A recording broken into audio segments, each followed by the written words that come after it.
Assalamualaikum. Banyakkan berselawat. Banyakkan berselawat. Kerana berselawat itu kita akan mendapat syafaat daripada Nabi Muhammad sallallahu alaihi wasallam untuk kebaikan dunia akhirat. Selalu tak dengar nasihat macam ni daripada ustaz atau ibu ayah. Tapi anda tahu tak apa itu syafaat?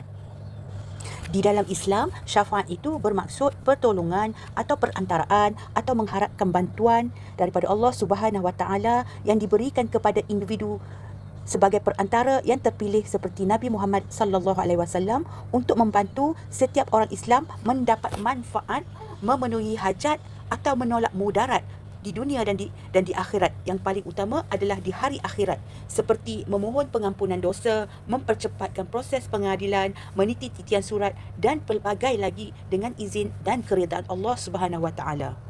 Setiap umat Islam amat memerlukan syafaat di dalam kehidupan di dunia yang penuh cabaran dan ujian. Apatah lagi apabila berada di padang mahsyar menunggu untuk diadili, ditimbang dosa dan pahala yang menentukan sama ada ke syurga atau neraka. Di sinilah syafaat daripada Rasulullah amat diperlukan untuk memberatkan timbangan untuk ke syurga. Bagi mendapatkan syafaat daripada baginda Rasulullah adalah dengan berselawat. Besarnya manfaat berselawat ini. Jangan sia-siakan waktu tanpa berselawat kepada baginda Rasulullah sallallahu alaihi wasallam setiap hari.